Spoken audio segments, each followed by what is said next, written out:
Good afternoon, good evening. This is Michael Monti again. Let's get started. This is, I think, week 7 of our online discussion, and it's only seemed like week 27 that we've been in quarantine. A lot of the semester schools are in the thick of it right now. And so rather than trying to impress a bunch of people into service, I tried to design this week's discussion kind of as open office hours, trying to pick up what I think a lot of people are facing.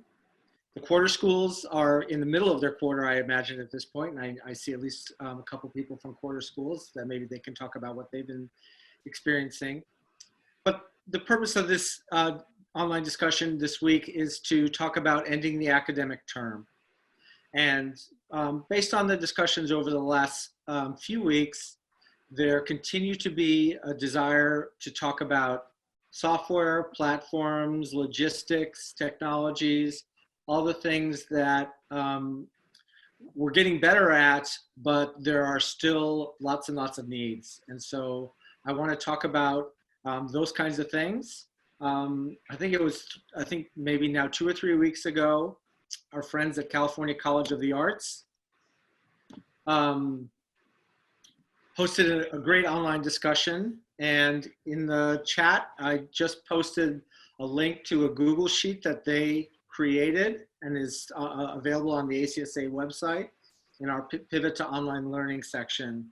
That has a nice matrix with different columns identifying some collaboration technologies and comments about things such as how have your students presented drawings, narratives, films, and in these kinds of media, and what do these media do about things like review culture and sociability. And so I encourage you to click through to that link and take a look at that and contribute to it as well. It can be a kind of touchstone for what we're doing. And so the topics that I've queued up for this week include bringing final projects to a close, supporting the last phases of thesis, final reviews, which is a big topic, year-end exhibitions, graduation events and student recognition honors, as well as looking ahead to the incoming students and what schools might be doing to try to engage future students. I think a lot of schools are still wanting to still have their tuition deposit deadline some weeks in advance, and so they're trying to figure out what's happening with those students as well. So I'm putting this now on gallery view so I can see as many people as possible. You can unmute yourself to talk. You can try to wave at me on the video if you want. There's also a raise hand function, which at least in my version is available, I think in the participants window. If it's not the participants window, it's in the chat window. So, so let me ask first, let's talk about bringing final projects to a close. And so I'm interested if you want to talk about technologies and discussions and best practices on that. I think that would be great. We could also dig a little deeper and talk about learning culture and our relationships with students. Just last week, I can pull up some data that Andrew Chin from Florida A&M presented, just kind of as a conversation starter about what students are feeling. And Jose Gamez from UNC Charlotte also had some insights about what students are feeling. But I also want to hear from you all to ask, how are things going as you're approaching the end of the term?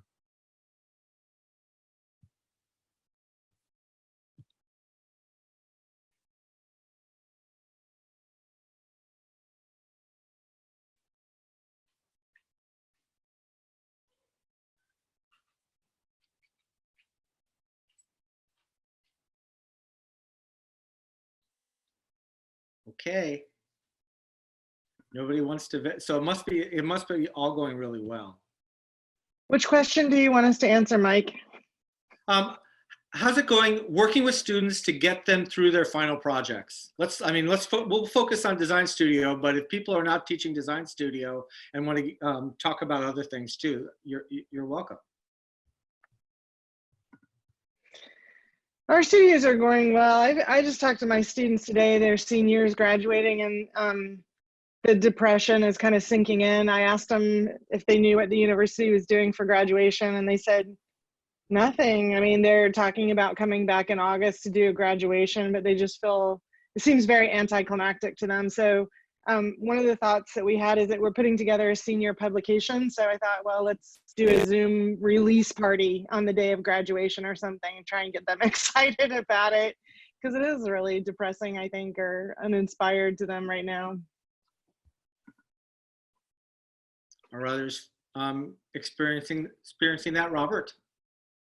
Yeah, so I was just, what I wanted to say and to talk about, and it might help organize all of these different topics, is I think just the rituals that we're used to, the kind of hustle and bustle in the studio, students getting ready to pin up, getting ready for graduation, then the graduation ceremony, like that whole sense of ritual is gone.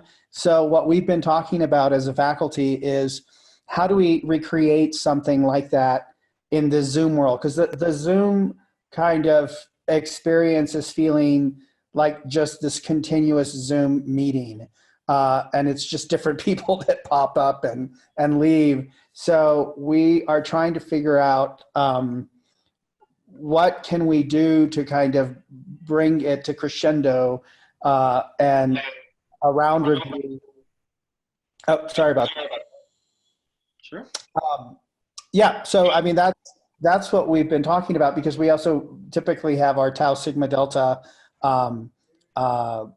ceremony, and then we are getting ready for graduation. So I was curious to see how people were treating that sort of end of the year series of things that typically happen. How do you make the experience for the student not feel transactional? Like, okay, you got that done, you're graduating.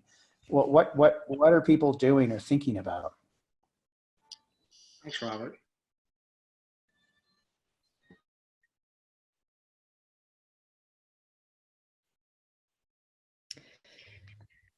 I'll jump in. So one thing that at University of Arizona, they've asked us to do is have faculty record videos, like video tributes to students, to play in the full ceremony, to kind of break through like what you're talking about, this endless Zoom meeting of trying to make it personal and commemorative in some way.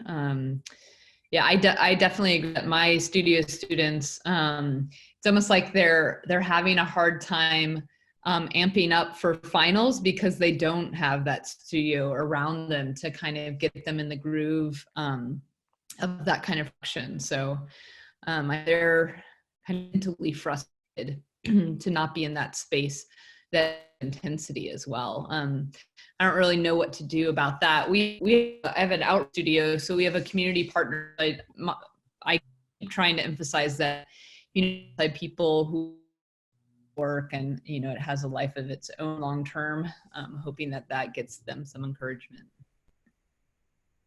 Yep. How about others? Are you experiencing this the same kind of risk about transactionality?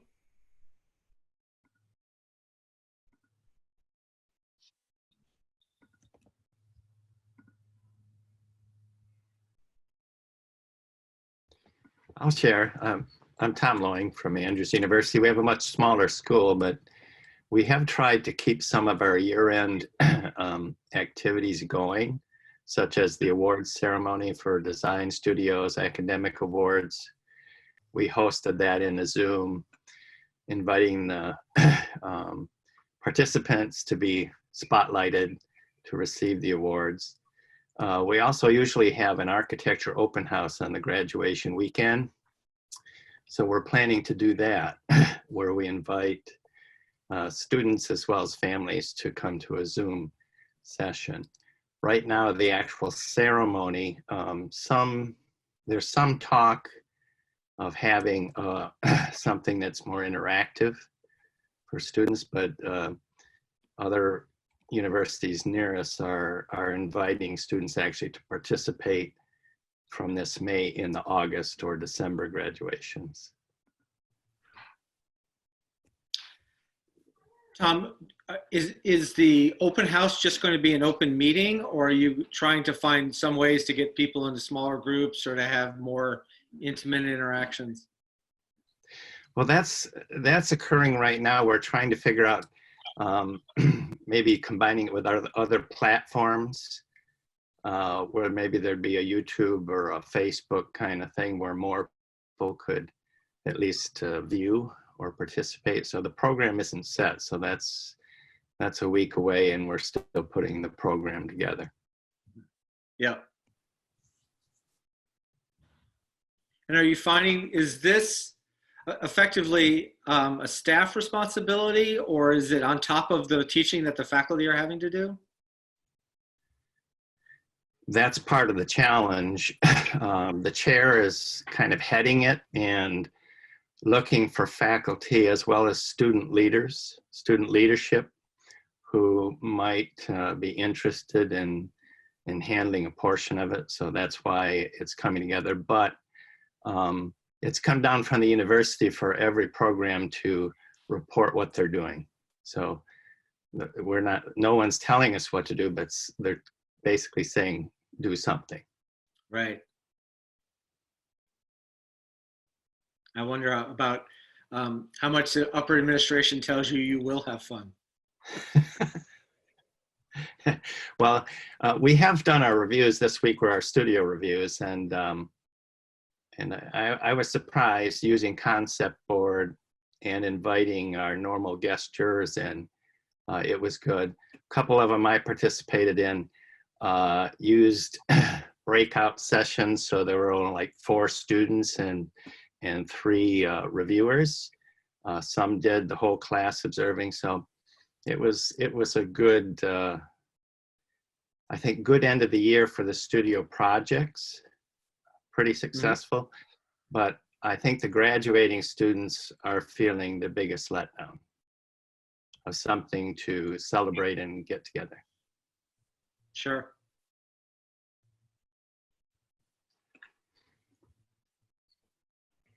Other experiences with final reviews, or just trying to keep the students on task?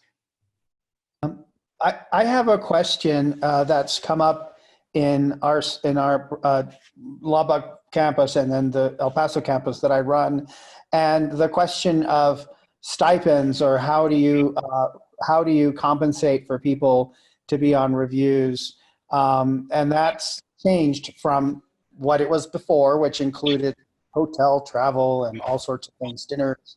And now we have so many more people that we are plugging into. So we've been talking about that, and I'm curious to see what others are, how you're handling that. Yeah, and University of Washington in Seattle had already our first final reviews just in the second week of the lockdown. So we were basically just handling Zoom at that point. And now we are in the middle of our spring quarter. So we are like looking for another 6 weeks or so. But I would be interested. We of course didn't have much time to plan a special review, but we are hoping now to do something more with our Zoom reviews. So for example, invite guests from anywhere else, basically other cities or international guests, and make something of this special situation. The recordings that we could make are really enticing to us. Has anybody done that? Do you have your thesis students pre-record their presentation? We found that, like the virtual conference, ACSA virtual conference is planning that. Is that an interesting way students can actually practice? We spend a lot of time on the advanced studios to present with PowerPoint, which is easy to transfer. We find it more difficult to transfer the introductory studios, how do they handle this? Does anybody have now recent experience with adjusting the formats to the level of studio that these final reviews are for? Yeah. And I've got a few maybe thoughts. So sorry I came in late, and both in relation to the questions and then making more questions or putting some things out for discussion. So the stipends, Robert, we, like I'm sure all of you, are really looking to how we can save money right now, expecting that, you know, we're going to have likely be seeing lower enrollment next year. We have a significant number of international students. There's the whole visa question, which is now thrown even into more doubt with the executive order the other day. So where we would normally invite outside critics and fly in about 3 or 4 and spread them across reviews across 3 days, we're not doing that now. And we're frankly relying upon sort of solidarity with our friends and colleagues and sharing review time and making ourselves available for other schools and other reviews, and then asking, you know, people to come and spend some time with us. We're also looking to shorten the review time. So I think that helps both from the fatigue of Zoom, which we're all, I think, feeling, and also recognizing that we can't make a claim on people's time in the way, you know, we may have in the past flying them in. But I'd be interested to hear what other people are doing. With the reviews, one of the things that I was worried about and the chairs were worried about, I'm from CCA, I'm sorry, I'm Keith Crumley, the Dean of Architecture at CCA, was how do we maintain the opportunity for students from other studios to see the work of other classes with this setting, right? Without maybe risking opening the reviews up to be too public. So today, and we'll be talking about it more, we landed on the thought of doing a kind of Zoom webinar. So both the instructors, the critics, and the students would be presenters, and then the audience would be invisible, essentially. Like, you'd know they were there, but they couldn't basically interrupt proceedings. Also thinking about maybe live streaming to YouTube, but I have some concerns about that, but we're going to talk it through. So I'd be interested to see what other people are doing on that front. And then our instructors are mostly using Zoom, sometimes with concept boards, sometimes with screen sharing in Zoom with PDFs and decks, keynote decks, things like that. So, but our reviews are starting next week, so we'll see what happens. Hi, I'm Katrin Terstegen. I'm teaching at Cal Poly Pomona. And yeah, we had the same discussion about how we can make the reviews accessible for more people. I'm teaching senior projects right now. So we have been talking about, yeah, a way of having a YouTube channel or something like this that is not vulnerable to Zoom bombing in some way. And actually, a couple of weeks ago, I was just as a guest, accidentally, actually, on a review that was featured on, it was the Architecture League's 100-Day Studio. I don't know if you've heard of it, but they have a program where they feature just architecture stuff, like anything that anybody wants to curate. And Jennifer Bonner's studio at the GSD just like featured some midterm reviews on there. And it was quite fun to kind of be able to part of it, like something that we usually don't necessarily have the opportunity to just kind of like look at tons of reviews from other schools. It was a Zoom session, so I'm not sure how that was organized in terms of vulnerability.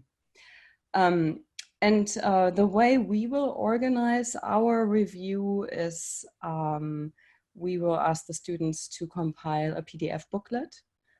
They will upload it to OneDrive the day before the reviews, and we will share those with the jurors. So they have the opportunity to look at it if they want to.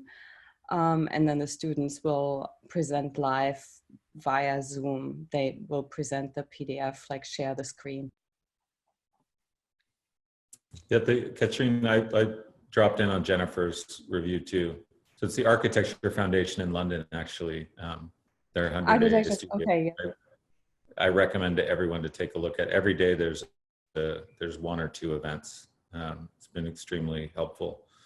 But I found that people in that, it seemed to be an open Zoom session, although the host, I think, had all guests muted and was exercising a lot of control, but people were very respectful, I think, and attentive. Like, I didn't see any interruptions or, untoward behavior. Julian, you had a comment? I think you're on mute. Can you hear me now? Yes. Yeah, sorry about that. So it's both a comment and a question. One of the things that I've been trying to do with my studio classes and other classes is to try to sustain the group dynamics. So every class we start with, or every session we start with group conversation, and all of them are welcome to stay through individual crits. And then at the end of the day, we come back together as a group and we talk a little bit about, what's going on and the way that they saw kind of critiques and discussions. Because I think that one of the things that we are losing, and I think we have to sustain, and that's why I try to do this, is the sense of the kind of a community that has been created in studios and in other classes. And I think that's, to me, why the synchronicity of, classes at regular time, we don't have the question of a lot of people being from other countries, so we don't have that particular problem. But basically, that's one of the things that I tried to do, and I was curious about how other schools or other colleagues, are trying to sustain the group environment that we always cherish and we foster with our students. It's not just the individual work that matters, but basically it's that how they learn and how we all learn from each other. So I'm curious about that particular aspect, pedagogically and, and I say as people,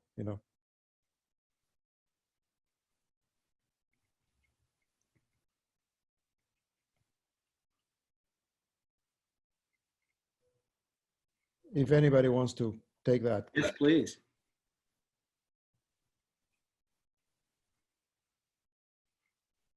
Yeah, I think it's really important to maintain that studio culture. And I'm kind of doing a similar thing. We always start with like a group session, and sometimes it's just like chatting for a few minutes. And I always ask everybody to turn on their camera so that everybody sees each other. And it's really more about creating that community. And we've also been talking about with the faculty that the good thing was that the whole like lockdown started, like in our case, halfway through the semester when the students had already a culture established in studio. It was not like a completely new class. I think it would be quite different if the students don't know each other in real life. The other thing that I'm doing is like I require all the students to be on Zoom during the entire teaching, like studio period, but I create a one of those breakout rooms so that the students can meet in the breakout room and have conversations among themselves if they want to, while I'm meeting with individual students, and everybody else is like always welcome to drop in.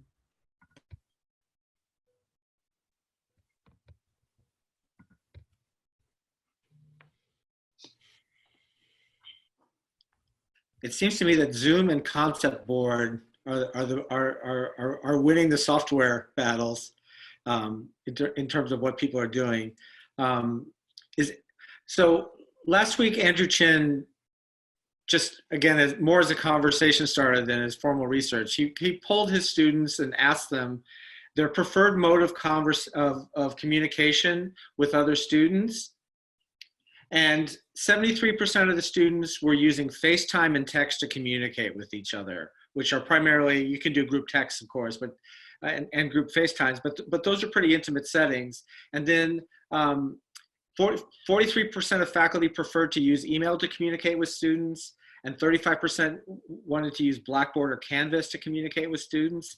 And his point was that there may be a kind of mismatch in preferred modes of communication that this transition to online could have affected. And so he was kind of asking the question about the fit between what faculty are used to and what students are used to that's going to get lost by this transition.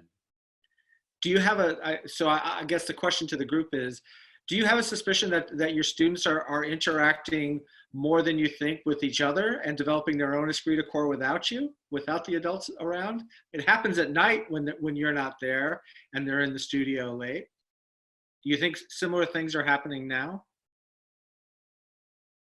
It's like, what do your cats do when you're not at home? Absolutely. I think so. Okay. How about Dennis? And then Gundula.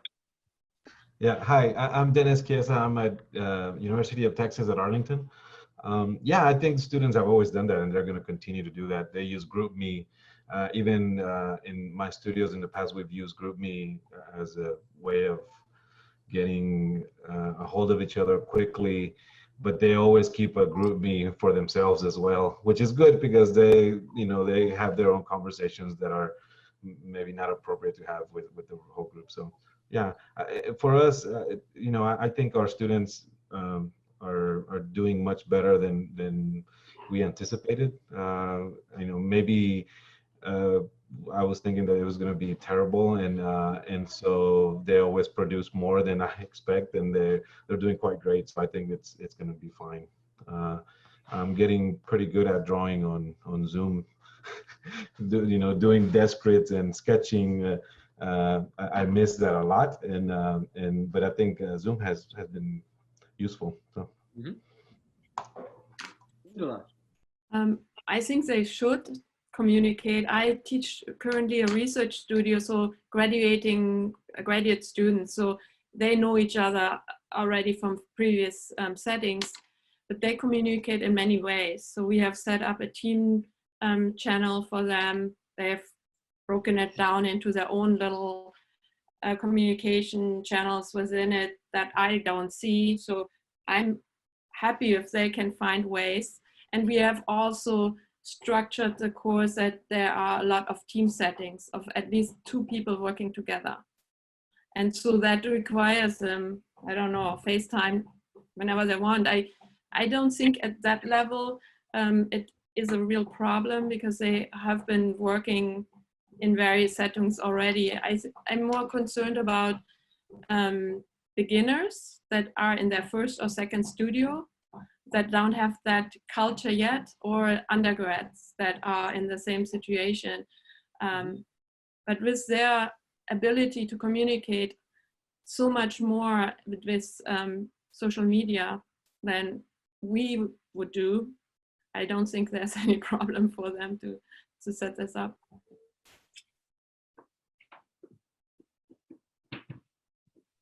But what I encountered talking to graduate students, so as I said, we're in the situation one quarter was just ending when we went into the lockdown, and then now we started a second one. And there was really, of the graduate students that were outspoken about what they expect from this time, one group was very much about how do we set up an online culture? How do we communicate? How do we have Instagram? How do we activate these channels for also communicate beyond our regular studio or architecture building setting where they are amongst themselves and communicate this out? And the other group I talked to was more like, oh, we just want to finish our degree or our studio, we want to focus on that. So very different ways of handling the situation, also in their social need. And they might have other channels to communicate, so that I don't know of. But it was interesting. Unfortunately, the group that was very outspoken about Instagram doesn't yet have really installed this in our programs. So we hope still that will happen. One thing, Mike, that came from up top, Texas Tech, upper administration, is we did get some kind of a memo at some point that said that faculty should also not participate in like group WhatsApp organize conversations, and there was all of a sudden all this information coming to us about, you know, not friending people on Facebook, and maybe there was a fear that it would become too loose and open with that sort of teacher student. Has anyone else received any kind of official language like that? I mean, they literally said faculty should not be on WhatsApp groups. That's really interesting. I don't think we've received anything like this, and that's a bigger question. I think I'm friends with a lot of students on Facebook and have been for a while, but that was already sort of like a time when I decided that my Facebook is not a very personal thing. It's more about posting architecture stuff in a way.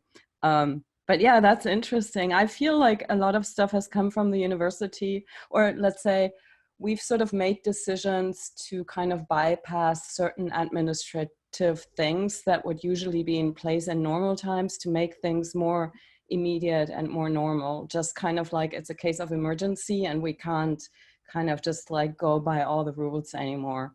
You know, not that we're like trespassing anything like severe, but we're taking like certain, you know, we're just doing stuff to really like help the students and get things done. It's a bigger question in a way, I think. What I've done in my section, in my studio, is I also felt like this whole situation perhaps is an opportunity to just sort of give things a try, like give certain digital tools a try that nobody has ever tried before, and I haven't tried before.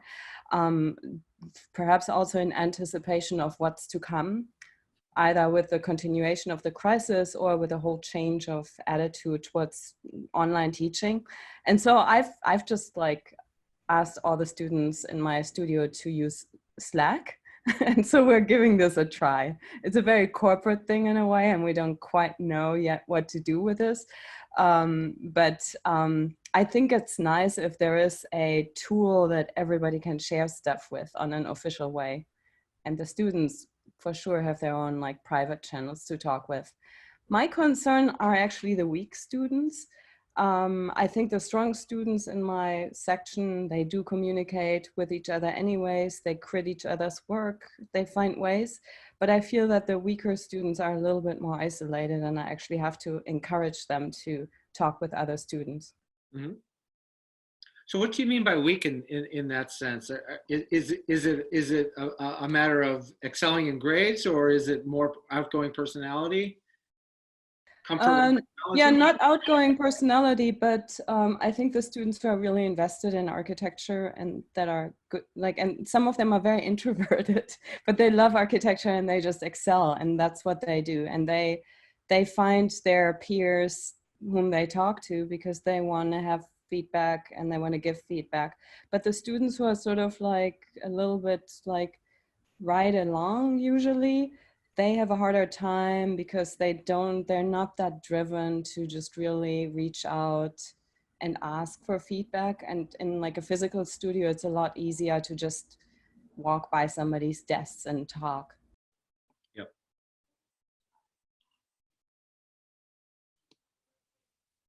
Oh, and one quick thing, actually an advantage that I saw was that we're using OneDrive a lot to post things. We've now actually switched to concept board as well. So every student has a concept board, but so we have both OneDrive and concept board. So the work is now accessible to everybody, which usually in studio is not always the case. Like sometimes we have stuff on the wall, but not always. There's a lot of stuff that happens inside people's computers. So now that it's all out there and it's every studio session, there's new stuff that's on concept board, it actually gives every student an opportunity to look at what everybody else is doing. Right. I mean, is that a shared concept board, or they each have their own board? We started with a shared concept board until we realized we only have 100 images unless we want to pay. And then now every student has their own concept board. And in the end, I think both is good. Like they organize it in their own way. They post their work. They post reference images. and we have a shared Google Sheet with my studio, and inside the Google Sheet, everybody posts the link to their concept board. So everybody, like all the information is always in one place. Have you, are you still in the free trials? Yes, and I think if they have 100 images, they just do another concept board, I think. We're starting to see some of our faculty trials are ending now. And, you know, it's difficult to get our educational technology group to commit. And faculty also using, so there's a split in terms of what people are preferring. But I found that if you reach out individually, I think companies are extending the trials. Right, it's only 30 days, right? Or something like that. Right, it's 30 days, Which yeah. totally works for us because we're graduating, like our final reviews are May 9th. So, okay. But I think concept board, I see a question about async posting things before reviews. We've had instructors opening the concept board to guests who can then go in and use post-its to comment and then come together for a much shorter review where you don't have the individual presentations, you just have discussion.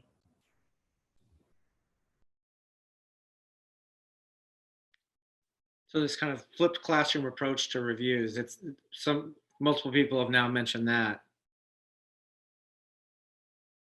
Any other experiments with review processes? We've seen some live streams.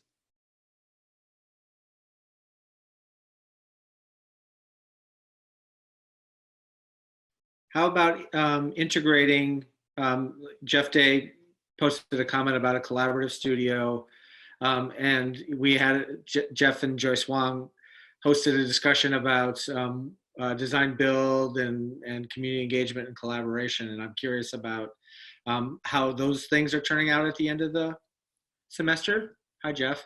Hey, Mike, thanks.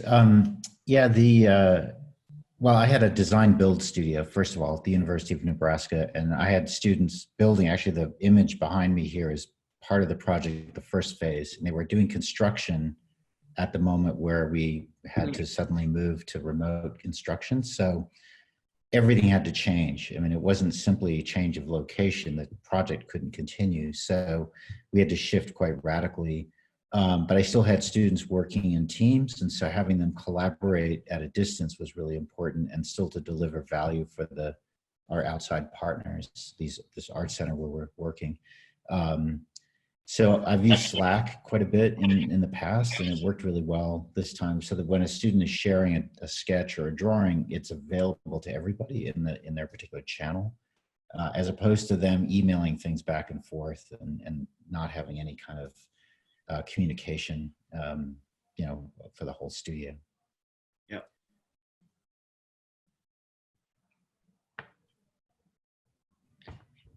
Katrin made the comment that Slack is kind of corporate.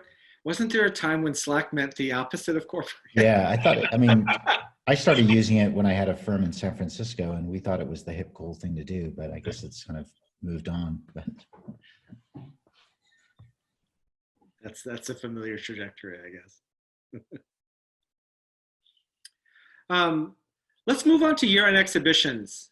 Maybe if I mean, you're welcome to bring up other issues about final reviews and working with students, but Leslie Loco and June Williamson contacted me. I don't think they're able to join at this moment, but City College of New York, which is going through a very unique time, being such a hotspot for the coronavirus crisis, they are devising, and they'll start advertising it, I think, in the next week, a final review process that actually connects to their fall term, and they're calling it Antidote. And it's going to be an exhibition and a publication, and then it's also going to frame some of the things that they're planning for the fall as well. And so I think they're really trying a concerted effort to resist what they've been through. They're going to pay tribute to Michael Sorkin in one of the aspects of what they're planning on. And Leslie sent me a long email about that. And so that's a summary. If there's anyone from City College out there in the audience, I welcome hearing more. But I'm wondering if the final exhibit is on other people's minds.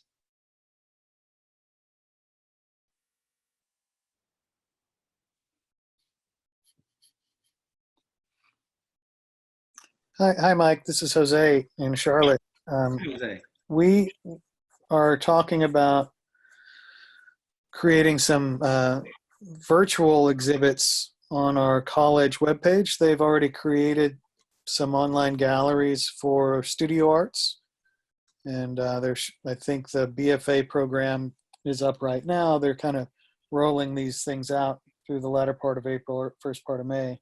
So ours will go up, selected works, following our studio reviews in the same manner that we would have held an in-school exhibit. We'll try to post that online and potentially make reference to it.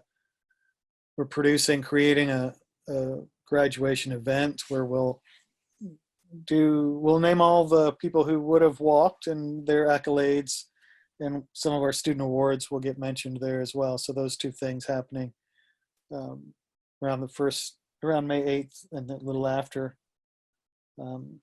But not at this point, the only thoughts we're beginning to have about fall really have to do with whether or not we can hold studio with any kind of spatial distancing constraints that might be imposed, depending on what things look like from the state system later on. Mm-hmm.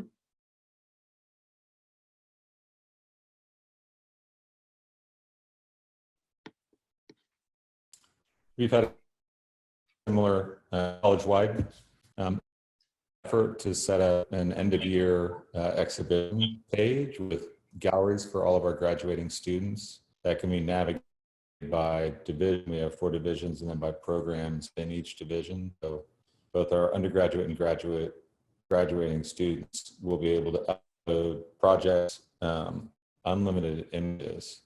We're recommend, best work, but it can have to be their final work. And that'll launch on May 14th, I believe. So we normally have a large commencement exhibition with all the program. It's an art and design college, so we have a lot of different types of creative programs, fine arts, crafts, etc. So we have amazing work from our communications, ETS, and exhibitions team to something together that we've never had before. So I'm frankly grateful for that, because now we'll have that in the future. We've been pushing for better online representation work for a while, and now getting it. And then we're also doing commencement has been another big concern, I'm sure, for everyone as well. We're looking college-wide to have a commencement in the fall for current graduating students, and then at the division and program level have online celebrations. So we're combining that with our annual student award architecture with that, and we'll recognize all of the graduating students and open that to their families and just celebrate the students and their work. Yep.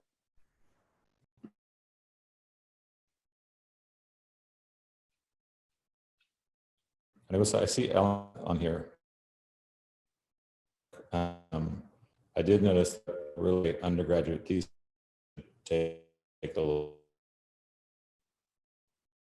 I think their undergrad theses are starting tomorrow, I believe. That looks pretty good as a platform.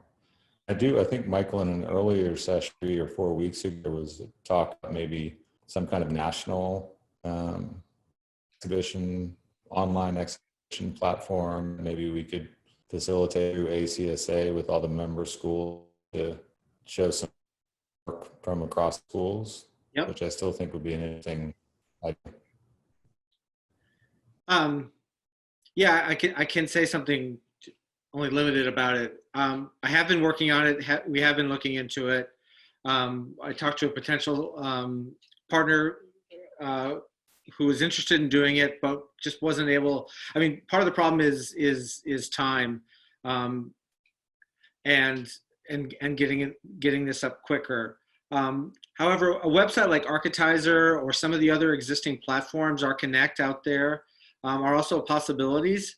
And I guess what I'm wondering is, and anyone can weigh in on this, I talked to at least one school this week that said that they're going to do an exhibition, but they find that they prefer their exhibition to be more exclusive, and they weren't going to be very interested in national exposure. And I'm just wondering, is that just a cultural idiosyncrasy of one program, or is that, do you think that, and you don't have to talk about just your program, you can speculate on other programs out there, because it was kind of a surprise to me. I don't know. I think that students would appreciate like some kind of larger platform where maybe, you know, each school nominates a few projects that of graduating work that are put on one site. Students can see, you know, their colleagues, everyone graduating this year, like those are our students' colleagues in their future, right? Yeah. And their competition, frankly. And so to have a place that you could go, for them, I think would be really useful. It's an opportunity for us to have a national platform for student work that hasn't really existed. There's been in the past, I can't remember, there was a European-based Archiprix maybe, a kind of annual best graduating work thing. And I think Architectural Review did that for a few years in print. I don't think it has to be best of or understood as best of, but I think the more we can do to help these students in this really screwed up moment, the better. Yep. And you're right, maybe Architizer, I mean, you know, I don't know Mark very well, but if anyone does, maybe a little arm twisting. Good time for people to give back. Yep.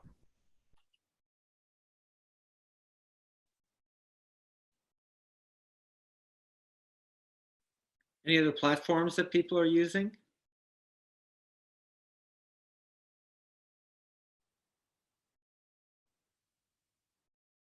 I saw RISD, for example, has a really good portfolios webpage that's on Adobe Behance or whatever, however you pronounce that software. It's portfolios.risd.edu, and that was one I had spec'd out as a model for what we might build. But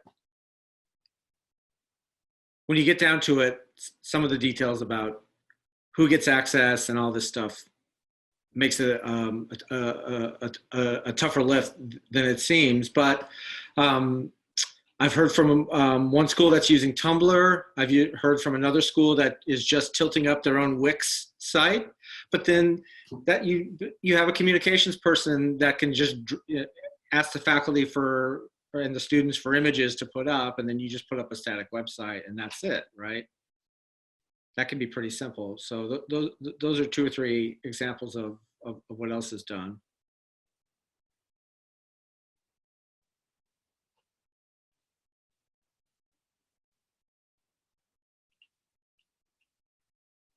Similarly with publications, you can publish on Issue. You can, you know, use other platforms for that. Are people still doing books, printed books, or is that going to go out the window as well?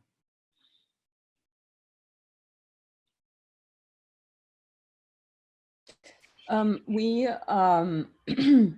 typically do a printed book at the end of senior project with it's kind of like a catalog of all the projects. So we've like 70 students, everybody gets a spread. And so this year, usually we print it. This year we're just doing it digitally, but we're kind of doing it in a way that it can be easily printed. So the intention is to really print it. We're not sure yet. And we're also asking our students to submit their work as PDF files that are on 12-inch by 12-inch PDF panels with the idea that they can easily send it to, what is it called? This online printing service. Lulu or something like that. Lulu. Yeah, something else. Yeah, but that's the idea. We went to the website to see like what kind of format do they want, you know, and so to make it easy, and it was 12 by 12. And so that's what we're doing, so they can print their own thing in the end and have something that's tangible. I think like all the PDFs will eventually disappear because we have so many things on our computers. So I think there's like still value in having something that's on paper, but we're not doing it right now. Yeah.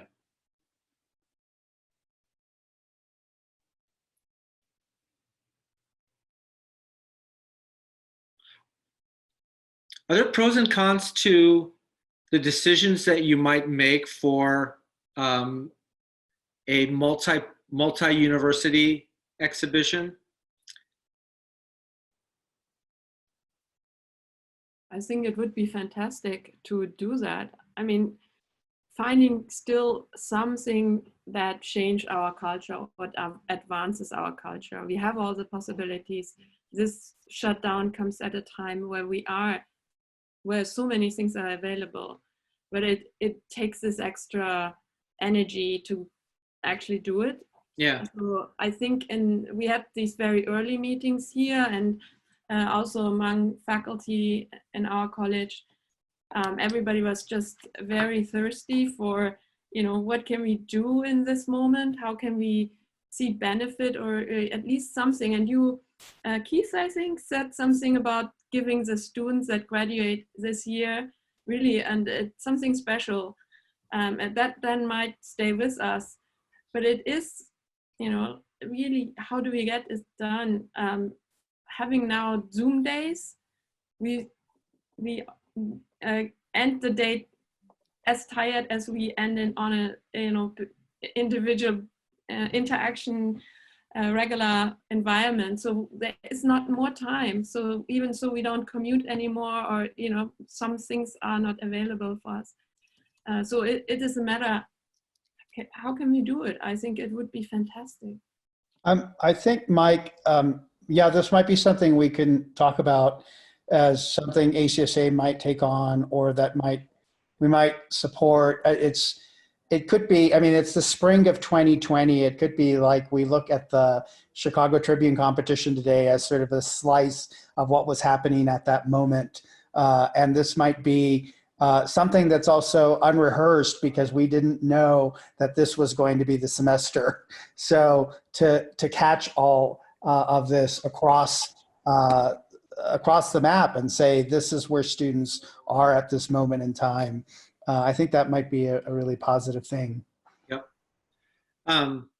So the reason I asked about the pros and cons of a national exhibition, one is that it becomes a filter, and in a positive way, it shows what the programs, if you only have a limited number of representations of your students' work, then it becomes a filter and it says something about your program, but it also kind of narrows down the opportunities for students. It implies a kind of hierarchy for students, which exists in architecture schools, but there have been reflections or criticisms of that kind of culture, right? That it is exclusive, that it is applied in inequitable ways.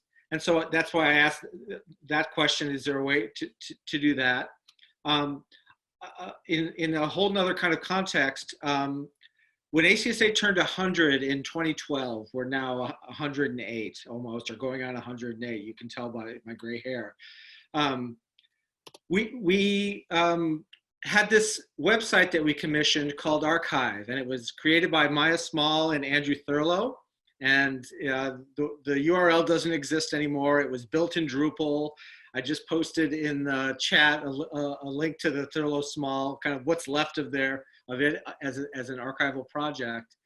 It was a platform where any school could create a post for their students' work. And it was supposed to be a slice in time in 2012 of what students, of what the student work was or the faculty's work was.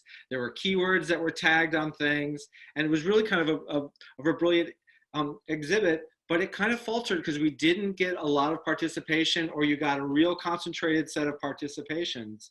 And so I'm always open to finding new ways to kind of get that, to make that follow through happen, because I know that AIA New York convened a call of Northeast deans that ended up being not so Northeast at some point.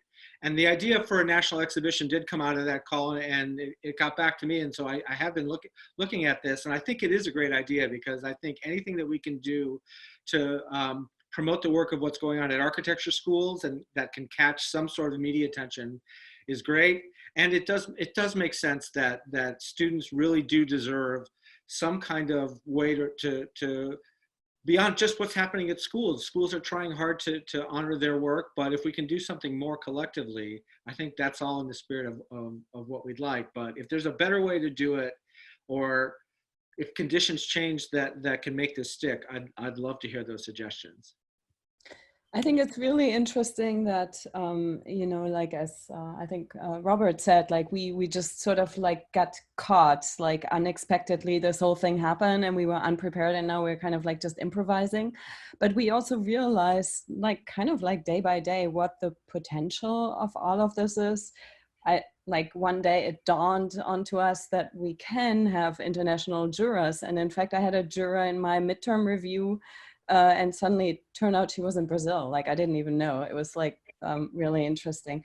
But I think now that we are going through this phase and we realize the potential of these tools, we can actually plan things like this in the future. So for instance, we could think about, what if we co-teach a studio? Like what if we teach a studio together? Like somebody in Washington teaches a Florida studio, and maybe they're not like super closely linked, but kind of coordinated and on the same subject. And then they can have the final reviews and the exhibition together. So thematically, they could be linked. Like there could be a lot of new opportunities.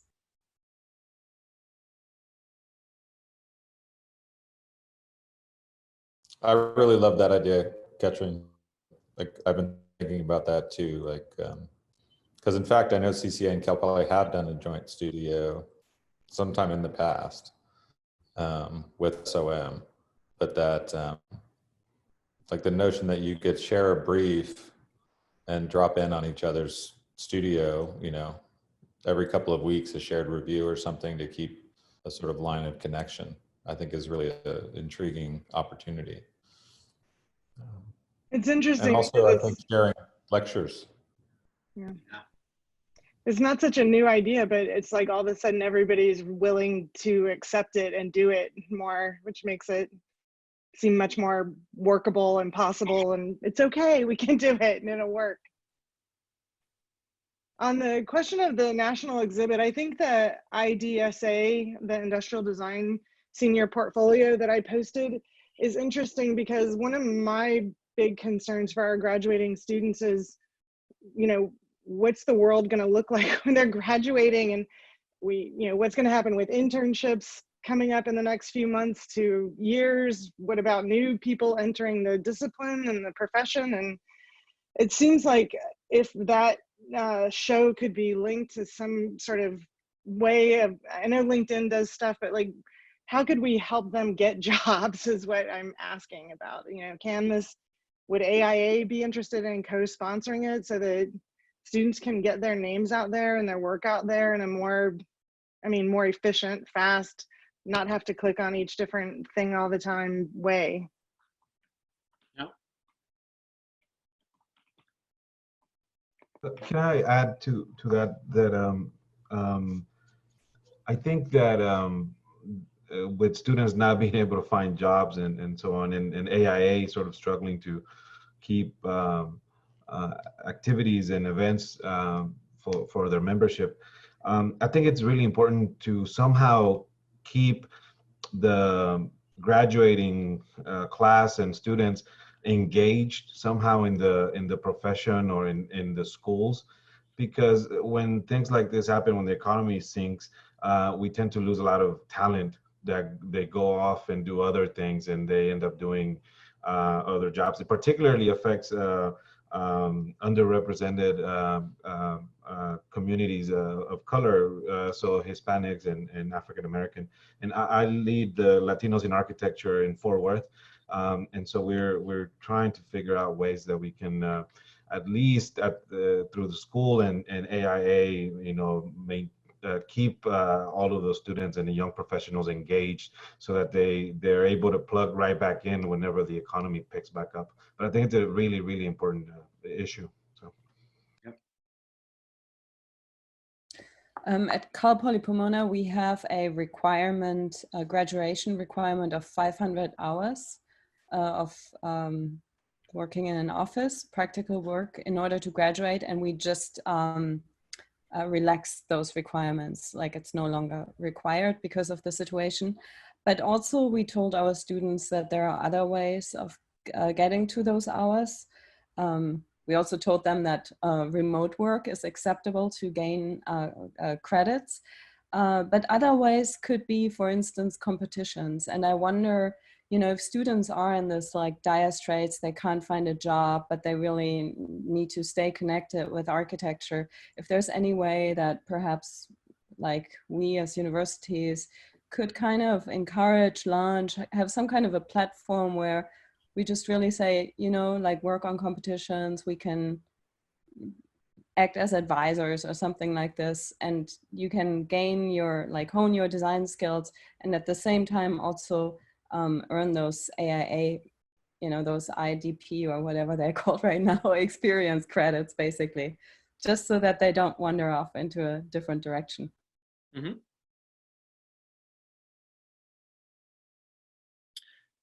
That idea certainly came up in the recession around 2008 to 2010, right? And I know Boston Architectural College had to kind of pivot what it did because they required students to work. That was part of their model, but then they started creating alternate forms of studios. And that was at the time in which NCARB started to loosen up the ways in which it measured internship credit hours, right? It's a similar kind of thing. I guess what I'm wondering, 2 weeks ago when we had some topical breakout discussions about what the world's going to look like post-pandemic and what is the role of design in kind of helping to create a preferred world post-pandemic.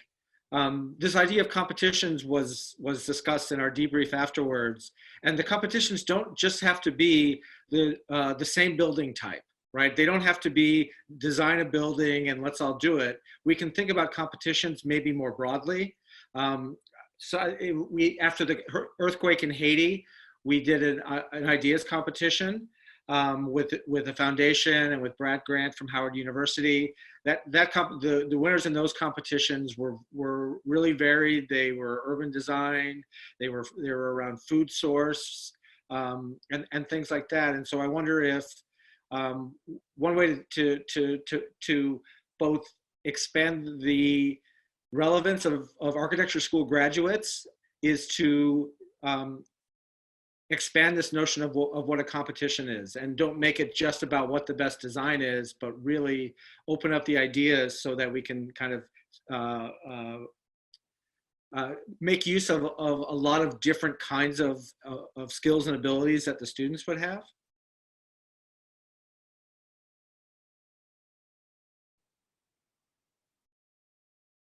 Or not.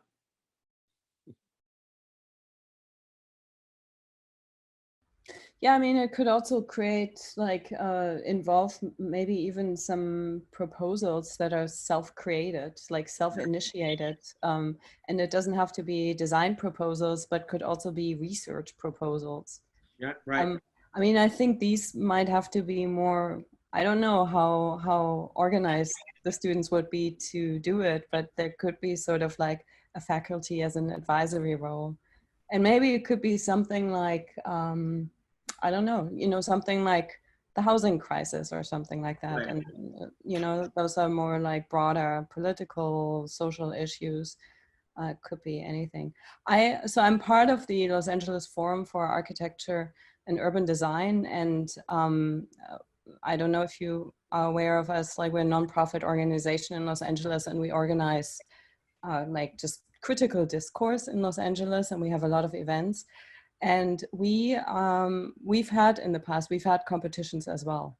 So there were like ideas competitions. There was something on the Dingbat, like that building typology in Los Angeles. Right. Yeah, I remember that. And so we're thinking of kind of like other possibilities, perhaps in collaboration even with the city of Los Angeles, like the mayor's office or something like that. And maybe it's sort of like not only like universities who step in there, but like these little nonprofit organizations that could kind of be like a vehicle for those kind of activities, whether it's research or design work. Yep. I mean, it might also be like, I think students would be great to, it would be wonderful to have the students think about design education after going through this. You know, because I think, you know, it's also shown us things that didn't work before that maybe we hold on to a little too tightly or that we over esteem. Certainly pointed out things that are absolutely critical that we don't have right now that we need to hold on to.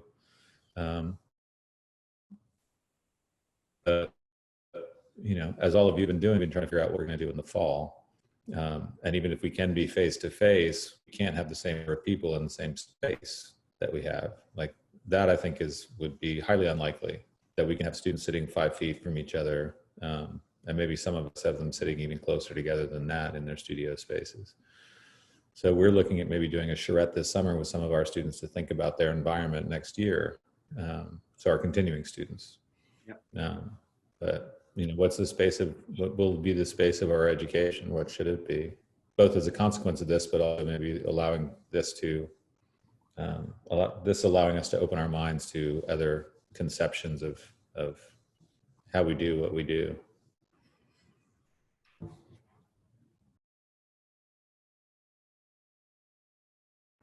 I guess maybe on the equity question too, Michael, related to the exhibition and those platforms.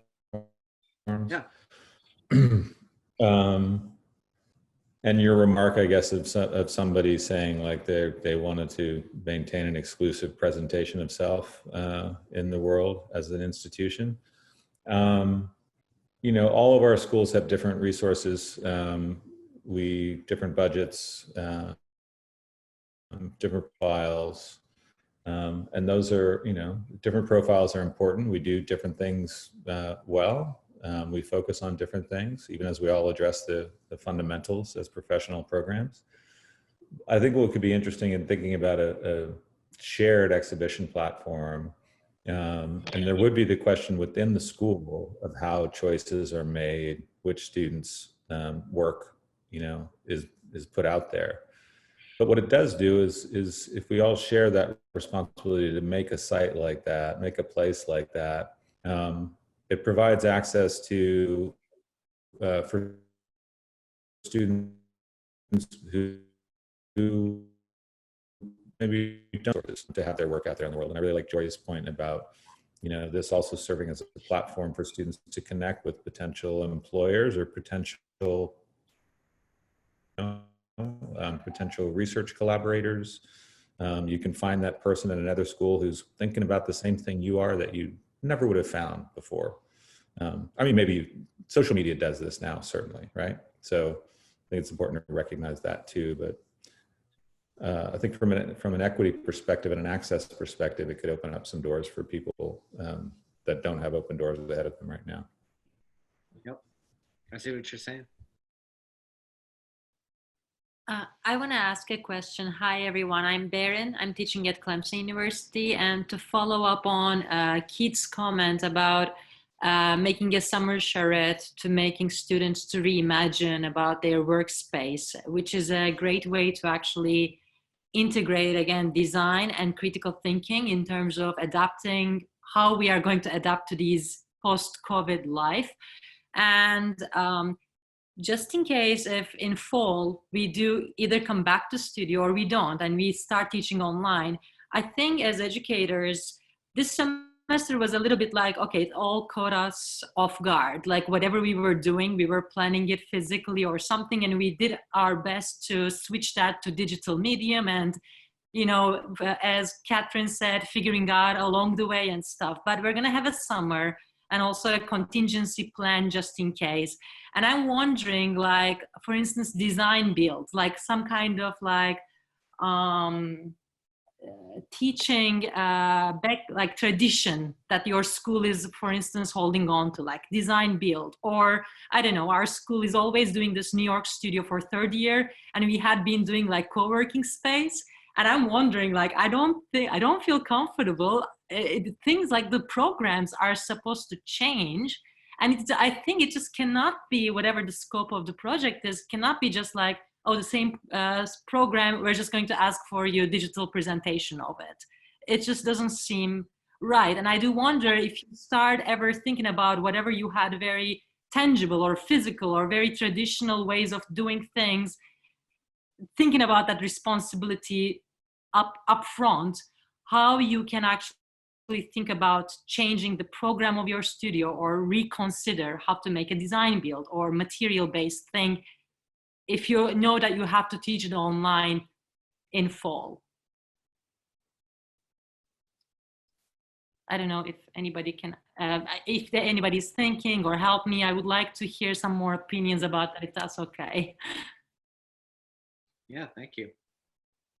Thank you. Yeah, I think this is a really important point. I'm going to teach second year in the fall. I'm coordinating second year, and it's very model based. We build tons of models, and it's really, we think it's important for the students to have a physical model and be able to experience that and to design with the model. And so most likely we're going to have to change that. We're not going to ask our students to build models while they're at home. We might not have the studio available. So I don't really have a solution for that. I don't want to abandon physical model making. So I don't know what that means.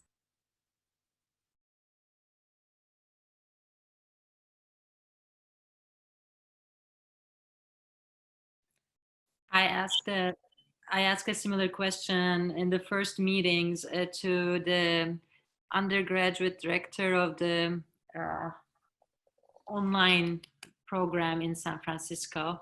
I'm sorry, Jennifer. Yes. And she just gave an amazing answer. She said, we don't, I mean, just where because an online program, we didn't abandon physical models. But she said something like, the case is different now because these students did not sign up for online teaching. In their case, it's like our students know that they're going to have an online education, and we can say upfront about the physical model and the requirements and the material needs for that. And we can require them to have their workspace in home because that's what they're signing up for. Like it's an agreement upfront, which was very interesting to hear about it like that. But I think, again, like physical models, now I'm kind of thinking if the measures are a little bit more loose and students can actually go to shopping and buy materials, maybe, yeah, that can be, again, when it's upfront, it can be incorporated. But I'm really like, kind of like big scale projects, especially urban scale projects, you know, like, oh, make a plaza where people come together. It's going to feel a little hard to say it in that way now. If the thing is going on like this during the fall.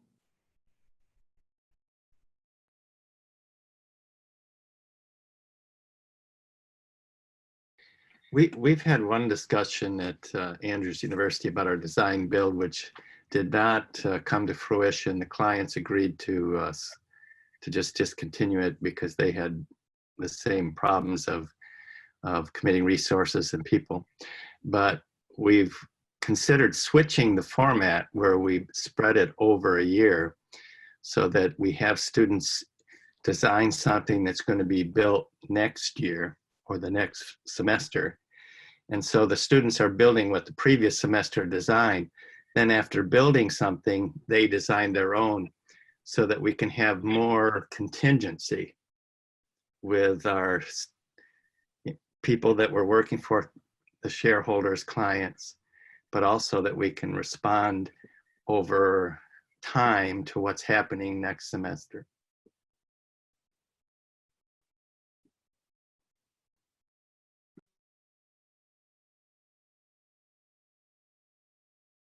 Julian. Yeah, I think these are critical questions to which I probably, as many, are at loss with, what's really going to happen. I mean, I have no clue.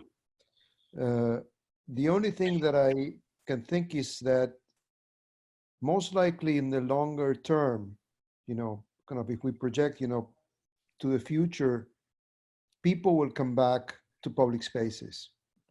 We will have to find a way to find ourselves in the midst of people and with people in ways that perhaps would be different than what we would normally have done, with all the fears, but with all the expectation of encountering people again. I don't think that the need for community and the need for communication, although affected in a way in which we're all isolated, and we create these new forums for encounter with people we know and with people we saw sometimes, I think we're all longing for hugs and we're all longing for, connection. So I don't think that as time goes by, that need will change. It will be affected by what's happening today, and it will be affected by the way that, we celebrate those and cherish those moments, like the conferences that we couldn't have in San Diego,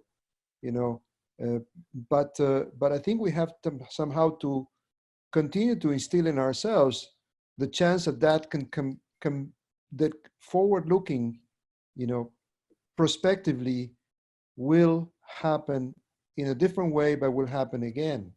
That would be one hopeful message that I would also always hope to transmit to our students, our younger colleagues, as I always call them, so that they can, reach out and find ways to really transform the world as we know it.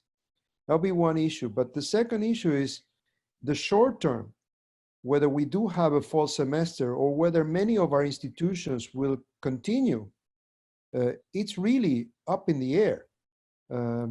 And that is almost a big question that relates to enrollment, that relates to, finances, that relates to how the cash flow, of every institution will be affected by this situation, with returning funds for housing or meals or meal plans or, studio space. All of that has been affected by this pandemic. So we have to be mindful. I think, Keith, you mentioned at the beginning that every institution, that your institution, but every institution is trying to find ways to save funds or save monies. In our case, we as faculty were unionized at Roger Williams University, and we had to accept or sort of somehow participate of a request from the administration to reduce our salaries, for the rest of the year. And we did that because we understand that we're all in this together. So we have to find different ways both to teach, but to understand the resources are much more finite than there used to be, But I still want to give our students, the sense that this is a pandemic that will last, unfortunately, because of horrible decisions made by the government here, will last much longer than what it should have. We should not, I don't want to enter into this political discussion, but we know that it will last much longer than what it should have, but it will also, we want to somehow instill in our students a hopeful message that this will also pass, and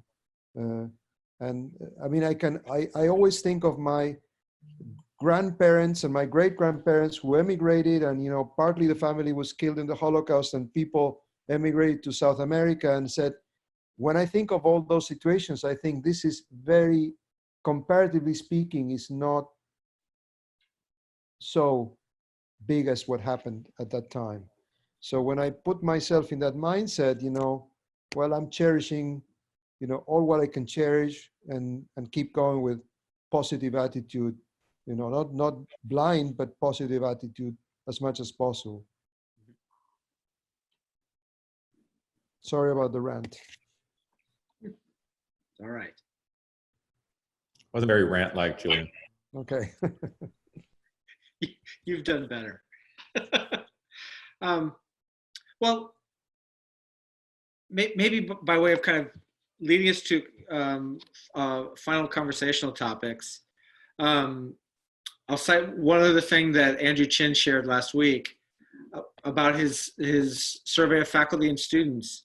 He asked the students how they were feeling about the transition to online learning, and he asked the same question about faculty. How are you feeling? 73% of the students were nervous or very nervous about the transition. And where's my notes? 73% of faculty were excited or very excited. And again, they were kind of reversed. And in some ways, you can understand for some faculty, if you're tenured, you have a job. You may have to take a salary reduction, but you have tenure. You can work at home and take care of your family and make it work. For students that are facing an uncertain future and being forced into something that takes them off campus, that dislocates them in many ways than just physically, that kind of nervousness is tough. And so what I'm hearing week to week is people trying to turn this back into the foundations of the profession, the ethical basis of what architects are doing, why we're licensed, why we're supposed to be a prestigious profession, why people need to find relevance in us. And so by doing things like coordinating studios, by partnering with other institutions to do studios on similar topics and agreeing at the end of a term to work together to share reviews or to have the students collaborate. To me, those are expressions of hope and optimism. But I'm wondering, are there other ways besides joining their group chats to keep students engaged and to try to buoy spirits?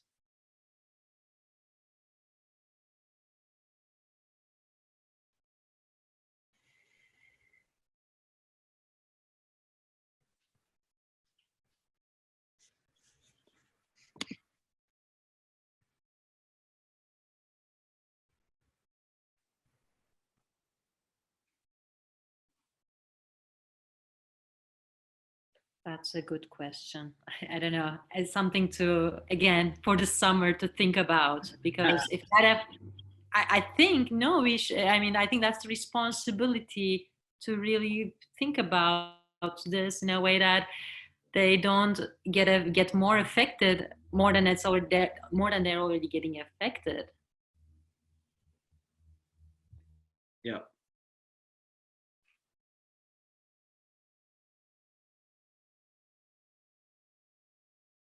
Maybe I didn't turn it into a positive ending. Tom, you got your hand up. I don't know if that's on purpose or not. Yeah, it's just something that's come back to me before when some of the other questions came up, is that I'm also Assistant Dean of the College of Health and Human Services, and some of the discussions of looking forward are about recruitment and retention.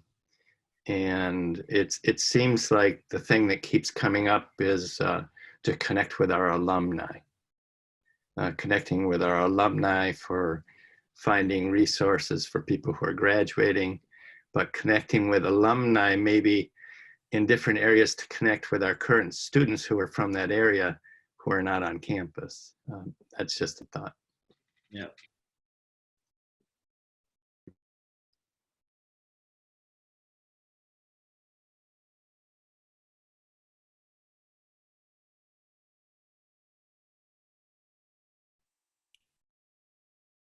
When we just switched, I was just suggesting some of my students to try to create their studio environment virtually, like with your friends who are next to your desks. Just open your Zooms, and it's not like you have to converse and you have to chat or discuss or whatever. You can just put them there, and you can still work on whatever you are working on or do whatever you are doing. You can just, like, one of you can open turn on a music and can still be sharing. And that was just like one thing that came to my mind to suggest them at the very top of my head. But I think there should be more.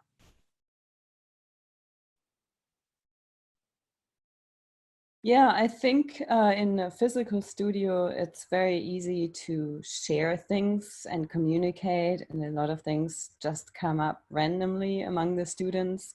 And that's a little bit hard in a Zoom session because you can't really have private conversations on the sideline in a way because everybody hears it. So I think there are these mechanisms like these breakout rooms that I think could be used in a smart way to kind of like encourage that students actually talk to each other. And I don't know, there's probably like great ways of organizing that, whether it's like, okay, let's do an hour of, we'll talk in little groups and you have to give each other feedback. And you kind of encourage that and organize it because, yeah, once again, I think like, I have a feeling that many students don't really reach out to their peers for a conversation like that. So I think there are these tools, and we probably as instructors have to be proactive to use them. Yeah. It's harder to laugh in digitally mediated environments, I think. Certainly spontaneously.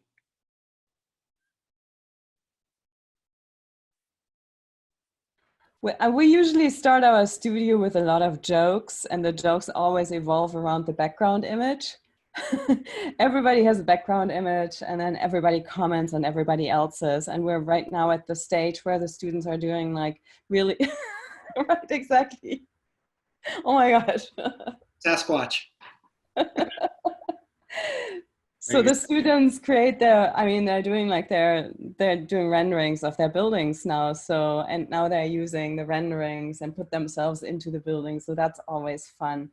I always feel like this kind of like the first 15 minutes of studio, like just wasting time on stuff like that is actually kind of nice to create something funny. Yep. Anything else people want to share? Corey Griffin showed up late so that he could get this HSW credits for this. Sorry, Corey, there were no HSW credits this time. I was just looking to see some familiar faces. Yeah, and you missed a few others. Anything else, folks? Thank you for coming, and thank you for sticking around. If you have suggestions for future topics or want to lead a future topic, please let me know. We're going to keep doing these. We're planning some other topics. I think it's getting to a busy time of the semester, so I'm open to suggestions and encouraging them.